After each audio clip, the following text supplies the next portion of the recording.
Alright, so this is Puerto Azul Beach Hotel. This way. Okay na sir, kinunan ko lang ng footage. Salamat. Paniman Beach.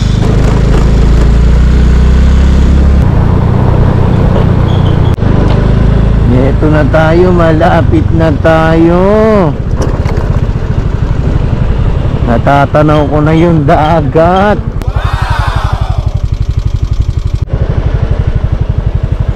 Wow, look at the nature.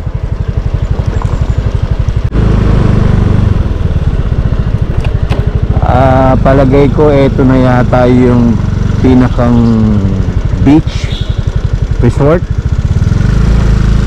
So alamin na lang natin kung saan tayo pwedeng mag-park bilang motor. And mukhang marami na rin dumarating na mga turista. Sir, saan po yung parking ng motor? Dito. Okay, salamat. Okay, thank you.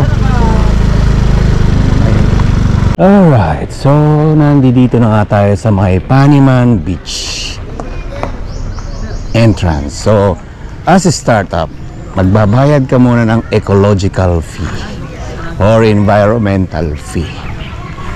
Anyway, ito yung pinaka main entrance and let's see magkano yung entrance fee. Magkano ba sir yung entrance fee? Bali 300 po. Okay, ito pala siya. Pag adult, 300 pesos. Pag senior citizen, 150. And children 3 feet pababa, 150 din. Tapos kung mag-avail ka ng cottage is 500. Kahit anong cottage na po yun? 7 AM to 5 PM. Marami na bang guest? Dami na po. Day tour lang po dito. Puro day tour lang. Pero doon naman po sa may ano rin po. Okay, entrance fee 300. Ano ba to? Adult. Okay. Anyway, thank you sir ha. Puerto Azul Paniman Beach Resort.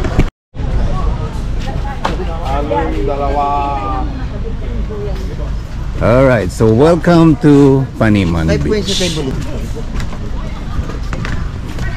So this is it. This is the way. Kaliwa lang po. So yun. Ito si Paniman Beach. Looks exciting, ha? Ayan, so again, bigyan ko lang uli kayo ng details. Siyempre, kada punta natin dito sa mga beach resort na ito, kumukuha tayo ng details kung magkano ang mga cottages and other fees. Yung cottages niya is fixed for 500 pesos. Ngayon kung mag-a-avail ka naman ng tables and chairs, ito na yun sir, no? Tables and chair. Po, pero meron po tayong monoblock tsaka 250 pesos ito sir. Apo. Avail na namin to lahat, ganun. Apo. Ngayon yung mga cottages na tigpa 500 sir, nasaan po? Ito po, lahat po yan, kahit yung small cottage, okay. cottage, same price. Open po pala iyan, kaya pala walang overnight. Apo. Ano ang kagandahan nito sir kumpara sa Ternate Beach? Mas malinaw dito. Tsaka mas ngayon sir, mas pino talaga kahit sa mas pino yung buhangin, ano? Tsaka hindi siya yung biglang lalim kung mapansin man. I see. Oo. Sir, salamat po. Salamat po sir.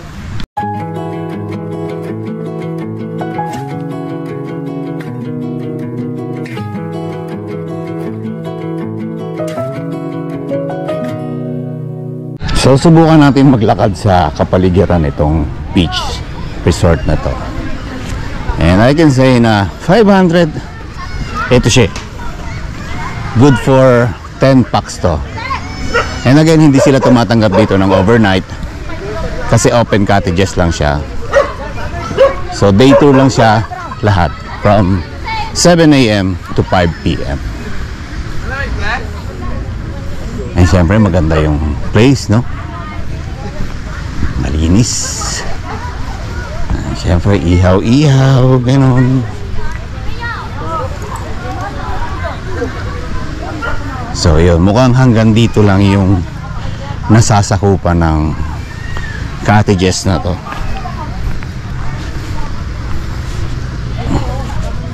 Ayun.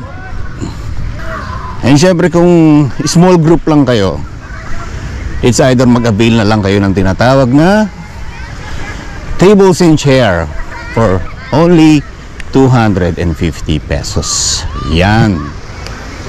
So again, this is the Paniman Beach. Ganda yung tubig, ha. And syempre yung safety first, meron tayong lifeguard. Yan.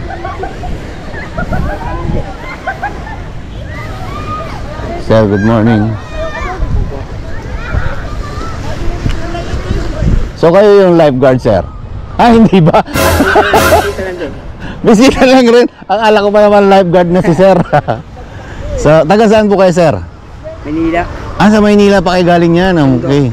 Sa Tondo.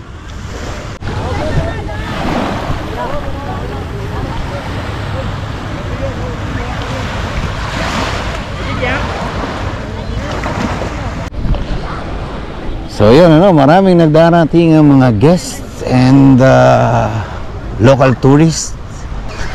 And I can say na maganda naman dito sa lugar na to. Diba? Kaka-relax.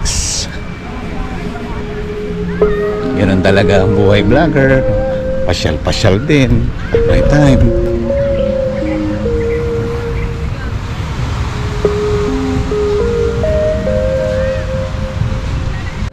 And just in case na wala ka namang dalang pagkain, mayroong tindahang mabibilhan. Yun.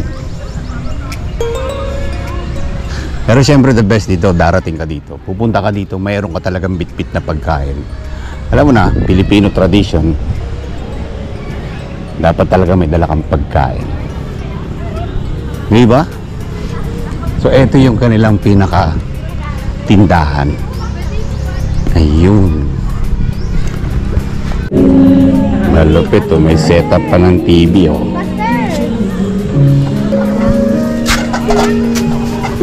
Pwede rin mag-karaoke if you like. Diba? So, ito yung pinaka-toilet nila. Yan. So, ito yung the best, no? Kasi pagbayad mo lang ng entrance, tamang may dala ka lang ng sarili mong chairs or anything na pwede mong ilatag sa buhangin. Yun na yun. Kasi nga, day tour lang eh. Just enjoy the nature, parang tulad nila. Diba?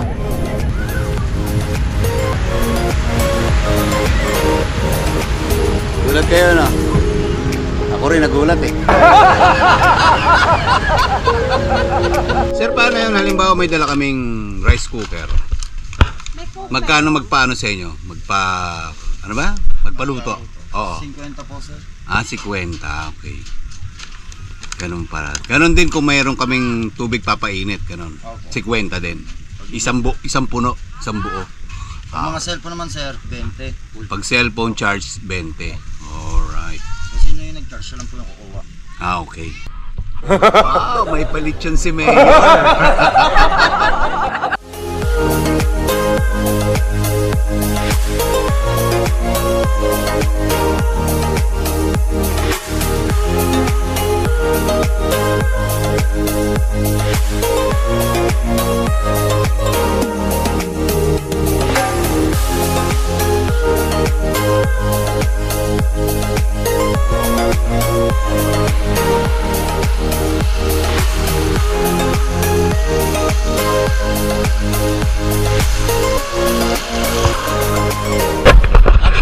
naman siya maalon tulad nung nauna kong pinuntahan sa Maybawan, Batangas. Medyo kalmado yung tubig dito sa Cavite. And in fairness, malinaw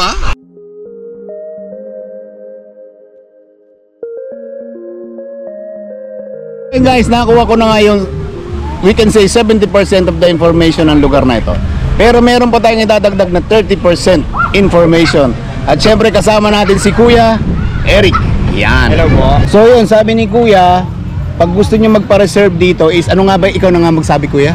Ayun po, magandang araw sa lahat. Yes. Pag gusto niyo po magpa-reserve para sa slot sa Katiges, indicate po namin yung aming number dito kay Sir. Yes. Libre po yung reservation, walang bayad. Yun. Ayun po, pag gusto niyo mag-cancel 2 days before, wala pong problema doon para magbigay natin yung slot sa iba po. So paano yun kung halimbawa gusto mo mag-boating? Ay, opo, mayroon tayong water activities yung ating mga boatman nandyan po. Pwede bang malaman magkano yung information kung magre-rent ka sa kanila? Mostly po ang rental po doon, 250 per head. 250 per head. Opo, boating lang po tayo sa ating mga nearby coves. Ito mga nearby coves na to. Apo, kung may other na place pa po kayo gusto puntahan, may additional po doon. Si boatman na po ang nagsasabi ng price. Normally sir, pag sa water activity natin na yan, ilan packs ang kasya sa isang boat? Yes po, maximum lang po tayo ng 10 person. 10 packs. Apo, yun po record ng ating Coast Guard. Kung kayo po, ang minimum passenger naman po ay 4 person po. Kung sakali kayo 2 person lang, pang 4 person po yun. Babayaran. I see. So yun guys, kompleto yung information na nabigay natin ngayon dito sa Paniman Beach. Yan. So pwede na akong umuwi kasi nakakuha ko ng informations and kayo nang bahala, kayo nang pumasyal. Enjoy Paniman Beach.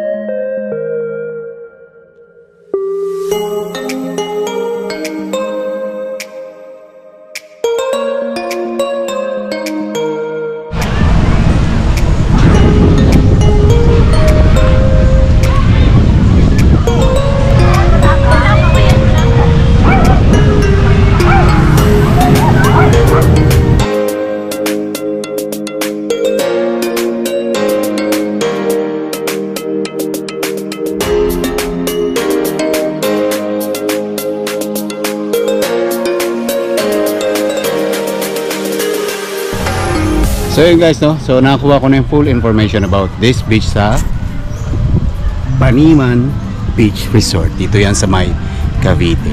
And siguro naibigay ko na yung full information sa inyo, how much is the entrance and yung kanilang mga amenities.